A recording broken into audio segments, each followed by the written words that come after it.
നേർവീതി പ്രഭാഷണ പരമ്പരയിലേക്ക് ഏവർക്കും സ്വാഗതം.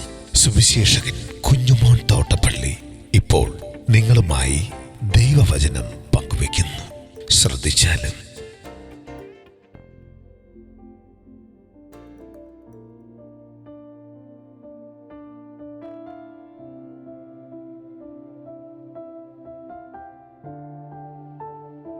ഞാൻ മേലിൽ നിന്ന് ഉള്ളവൻ. ദൈവനാമത്തിന് മഹത്വമുണ്ടാകട്ടെ. യോഹന്നാൻ സുവിശേഷം 8-ാം അധ്യായത്തിൻ്റെ 21 മുതൽ 24 വരെ ഞാൻ വായിക്കുന്നത് ശ്രദ്ധിച്ചാൽ, അവൻ പിന്നെയും അവരോട്, ഞാൻ പോകുന്നു, നിങ്ങൾ എന്നെ അന്വേഷിക്കും, നിങ്ങളുടെ പാപത്തിൽ നിങ്ങൾ മരിക്കും. ഞാൻ പോകുന്നിടത്തേക്ക് നിങ്ങൾക്ക് വരുവാൻ കഴിയുകയില്ല എന്ന് പറഞ്ഞു.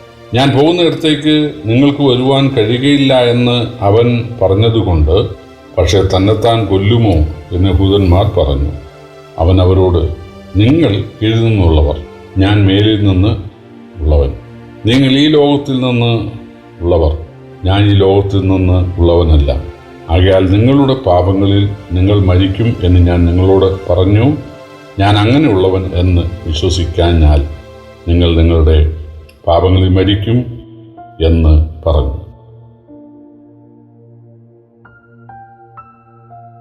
കർത്താവായ യേശുക്രിസ്തു തൻ്റെ ചുറ്റും കൂടിയ ജനത്തോട് പറയുകയാണ്, തന്നെ സംശയിക്കുന്ന, തെറ്റിദ്ധരിക്കുന്ന, അല്ലെങ്കിൽ തൻ്റെ വാക്കിൽ പിടിച്ച് തന്നെ കുടുക്കുവാൻ ശ്രമിക്കുന്ന ആളുകളോട് യേശു പറയുകയാണ്, ഞാൻ പോകുന്നിടത്തേക്ക് നിങ്ങൾക്ക് വരുവാൻ കഴിയുകയില്ല.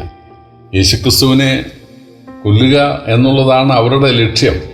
അത് തിരിച്ചറിഞ്ഞ യേശു അവരോട് പറയുന്നത്, നിങ്ങൾക്കെന്നെ കൊല്ലാൻ കഴിയുകയില്ല എന്നല്ല. അവർക്ക് തന്നെ കൊല്ലാൻ കഴിയുമെന്ന് യേശുവിനറിയാം. എന്നാൽ യേശു ഉയർത്തെഴുന്നേറ്റ് വന്ന സ്ഥലത്തേക്ക് പോകും. അവിടേക്ക് ഈ ശ്രോതാക്കൾക്ക് വരുവാൻ കഴിയുകയില്ലെന്നാണ് യേശു അർത്ഥമാക്കിയത്. യേശു അവരോട് പറയുകയാണ്, ഞാൻ മേലിൽ നിന്നുള്ളവൻ, നിങ്ങൾ ഈ ലോകത്ത് നിന്ന് അല്ലെ കീഴിൽ നിന്നുള്ളവർ. അതായത് നിങ്ങൾ മണ്ണുകൊണ്ടുള്ളവർ. ആദാമിൻ്റെ സന്തതി പരമ്പരകളായ മനുഷ്യരെല്ലാം മണ്ണുകൊണ്ടുള്ളവരാണ്. അവർ കീഴിൽ നിന്നുള്ളവരാണ്, ഈ ലോകത്തു നിന്നുള്ളവരാണ്. ഞാൻ മേലിൽ നിന്നുള്ളവനാണ്. യേശുക്രിസ്തുവിൻ്റെ ആത്മാവ് മാത്രമല്ല, യേശുവിൻ്റെ ശരീരവും സ്വർഗീയമായത്. ചില ആളുകൾ വിചാരിക്കുന്നതും പഠിപ്പിക്കുന്നതും പാടുന്നതുമൊക്കെ യേശു മറിയാമിൽ നിന്ന് ശരീരം സ്വീകരിച്ചു എന്നാണ്. ക്രിസ്ത്യാനികളുടെ വിശ്വാസ പ്രമാണത്തിൽ അങ്ങനെ അവർ ദൈവത്തോട് പറയുന്നുണ്ട്, മറിയാമിൽ നിന്ന് യേശു ശരീരം സ്വീകരിച്ചു എന്ന് ഞങ്ങൾ വിശ്വസിക്കുന്നുവെന്ന്. പ്രിയപ്പെട്ടവർ, യേശു മറിയാമിൽ നിന്ന് ശരീരം സ്വീകരിച്ചിട്ടില്ല. സ്വർഗത്തിലെ ദൈവം ചെറുതായി ഒരണുവോളം ചെറുതായി ഒരു കന്യകയുടെ ഗർഭാശയത്തിലേക്ക് വന്നു. അതായത് യേശു ആ കല്ലറ ആരും തുറക്കാതെ കല്ലറയിൽ നിന്ന് പുറത്തു വന്നു. അതുപോലെ അതിനുശേഷം യേശു വാതിൽ തുറക്കാതെ ഒരു വീട്ടിലേക്ക് വന്നു. യേശുവിന് സാധിക്കും. അപ്പോൾ യേശു ഒരു ഷേപ്പ് എടുക്കാൻ, അല്ലെങ്കിൽ ഒരു മനുഷ്യ രൂപമെടുക്കുവാൻ, മനുഷ്യ സാദൃശ്യത്തിലായി വേഷത്തിൽ മനുഷ്യനായി വിളങ്ങി എന്ന് ഫിലിപ്പിയർക്ക് വായിക്കുന്നുണ്ട്. അപ്പോൾ ഒരു മനുഷ്യ ശരീരം പോലെ ഒരു ശരീരം, അതായത് പാപജടത്തിൻ്റെ സാദൃശ്യം എന്നാണ്. യേശുവിൻ്റെ ശരീരം മറ്റ് മനുഷ്യൻ്റെ ശരീരം പോലെ പാപമുള്ളൊരു ശരീരമായിരുന്നില്ല. പാപജടത്തിൻ്റെ സാദൃശ്യത്തിൽ യേശു വന്നു എന്നുള്ളതാണ് സത്യം. യേശു മേലിൽ നിന്നുള്ളവനാണ്. യേശുവിൻ്റെ ആത്മാവ് മേലിൽ നിന്നുള്ളത്, യേശുവിൻ്റെ ശരീരവും മേലിൽ നിന്നുള്ളത്. അതുകൊണ്ടാണ് യേശു ശരീരത്തോടെ സ്വർഗ്ഗാരോഹണം ചെയ്തത്. യേശുവിൻ്റെ ആത്മാവ് മാത്രമല്ലല്ലോ സ്വർഗത്തിലേക്ക് പോയത്. യേശു 3-ാം നാൾ ഉയർത്തെഴുന്നേറ്റ് 40 ദിവസം ശിഷ്യന്മാർക്ക് പ്രത്യക്ഷനായ ശേഷം ശിഷ്യന്മാർ നോക്കി നിൽക്കെ ശരീരത്തോടെയാണ്, ആത്മാവും ശരീരവുമായിട്ടാണ് യേശു സ്വർഗത്തിലേക്ക് പോയത്. കാരണം യേശു സ്വർഗത്തിൽ നിന്നാണ് വന്നത്. യേശുവിൻ്റെ ശരീരം മറിയാമിൻ്റെ ശരീരം ആയിരുന്നെങ്കിൽ അത് മൺമയമാണ്. കാരണം ആദാം മണ്ണിൽ നിന്നുള്ളവനല്ലേ.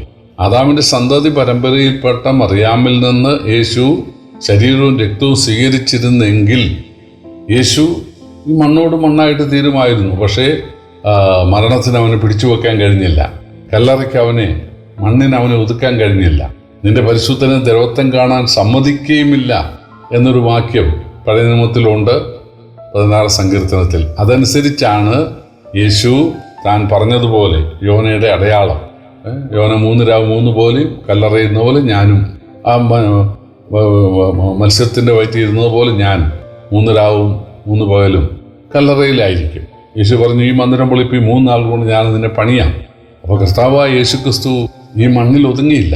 യേശു ആത്മാവും ശരീരവുമുള്ളവനായിട്ട് അദൃശ്യനായിട്ട് ഒരു കന്യാക മറിയാമിൻ്റെ പുരുഷബന്ധം ഇല്ലാതിരുന്ന ഒരു കന്യക മറിയാമിൻ്റെ ഗർഭാശയത്തിലേക്ക് വന്നു. അവിടുന്ന് ഈ ഭൂമിയിൽ ജീവിച്ചു, പ്രവർത്തിച്ചു, ദൈവത്വം തെളിയിച്ചു. അതിനുശേഷം ശരീരത്തോടെ സ്വർഗത്തിലേക്ക് പോകുവാൻ ഇടയായി. അതുകൊണ്ടാണ് യേശു പറയുന്നത്, ഞാൻ പോകുന്നിടത്തേക്ക് നിങ്ങൾക്ക് വരുവാൻ കഴിയുകയില്ല. അവർ യേശുവിനെ പിടിക്കാൻ പോകുന്നു എന്ന് യേശുവിന് ഇതിനോടൊക്കെ മനസ്സിലായി എന്ന് അവർക്ക് മനസ്സിലായി. അപ്പോൾ അവർ വിചാരിച്ചത് നമുക്ക് പിടിതരാതെ അവൻ സ്വയം മരിക്കാനായിട്ടുള്ള പരിപാടിയാണ്, അവൻ ആത്മഹത്യ ചെയ്യാൻ പോവുകയാണെന്ന് അവർ വിചാരിച്ചു. അപ്പോഴാണ് യേശു പറഞ്ഞത്, നിങ്ങൾ കീഴിൽ നിന്നുള്ളവർ, ഞാൻ മേലിൽ നിന്നുള്ളവൻ. ഞാൻ വന്ന സ്ഥലത്തേക്ക്, പിതാവിൻ്റെ അടുത്തേക്ക് ഞാൻ പോവുകയാണ്. നിങ്ങൾ നിങ്ങളുടെ പാപങ്ങളിൽ മരിക്കും. നിങ്ങൾ ഈ ഭൂമിയിൽ നിന്നുള്ളവരാണ്, മൺമയരാണ്. അതുകൊണ്ട് നിങ്ങൾ ഈ മണ്ണിൽ ഒടുങ്ങും, നിങ്ങൾ നിങ്ങളുടെ പാപങ്ങളിൽ മരിക്കും. എന്നാൽ ഞാൻ അങ്ങനെയുള്ളവരെന്ന് വിശ്വസിച്ചാൽ, ഞാൻ പാപമില്ലാത്തവനാണ്, ശരീരത്തോടെ സ്വർഗത്തിൽ നിന്ന് വന്നവനാണ്. അതുകൊണ്ടാണ് ഈ കല്ലറയ്ക്ക് എൻ്റെ ശരീരത്തെ പിടിച്ചു വെക്കാനായി സാധിക്കാതിരിക്കുന്നത്. ഞാൻ വന്നതുപോലെ തന്നെ ആത്മാവോടും ശരീരത്തോടും കൂടെ ഈ ഭൂമിയിൽ നിന്ന് ഞാൻ പറഞ്ഞതുപോലെ പോകും. അപ്പോൾ ഞാൻ നിങ്ങളെ രക്ഷിക്കാനായിട്ട് വന്നവനാണ്, ഒരു സ്വർഗീയ ശരീരത്തോടു കൂടെ വന്നവനാണ് എന്ന് നിങ്ങൾ വിശ്വസിച്ചാൽ നിങ്ങൾക്ക് അനുഗ്രഹം. അല്ല, ഞാൻ ഈ മണ്ണിൽ നിന്നുള്ളവൻ, ആദാമിൻ്റെ സന്തതി പരമ്പരയിൽപ്പെട്ട ഒരു തച്ചൻ്റെ കുടുംബത്തിലെ വെറും ഒരു മനുഷ്യൻ എന്നാണ് നിങ്ങൾ വിചാരിക്കുന്നതെങ്കിൽ നിങ്ങൾ നിങ്ങളുടെ പാപങ്ങളിൽ മരിക്കും, നിങ്ങൾ ഈ മണ്ണിൽ ഒടുങ്ങും. എന്നാൽ ഞാൻ മേലിൽ നിന്ന് വന്നവനായതുകൊണ്ട് ഞാൻ മുകളിലേക്ക് തന്നെ പോകും എന്നാണ് യേശു പറഞ്ഞത്. പ്രിയപ്പെട്ടവരെ, യേശു സ്വർഗത്തിൽ നിന്ന് ശരീരത്തോടും ആത്മാവോടും കൂടെ വന്നവനാണ്. ശരീരത്തോടുകൂടെ ആത്മാവോടും ശരീരത്തോടും കൂടെ സ്വർഗത്തിലേക്ക് പോയവനാണ്. വീണ്ടും ശരീരത്തോടും ആത്മാവോടും കൂടെ മടങ്ങി വരാൻ പോകുന്നവനാണ് എന്നും നമുക്കറിയാൻ ഭാഗ്യമുണ്ടായതോർത്ത് നമുക്ക് കർത്താവിനെ സ്തുതിക്കാം. കർത്താവിൻ്റെ വലിയൊരു നാമം വാഴ്ത്തപ്പെടുമാറാകട്ടെ.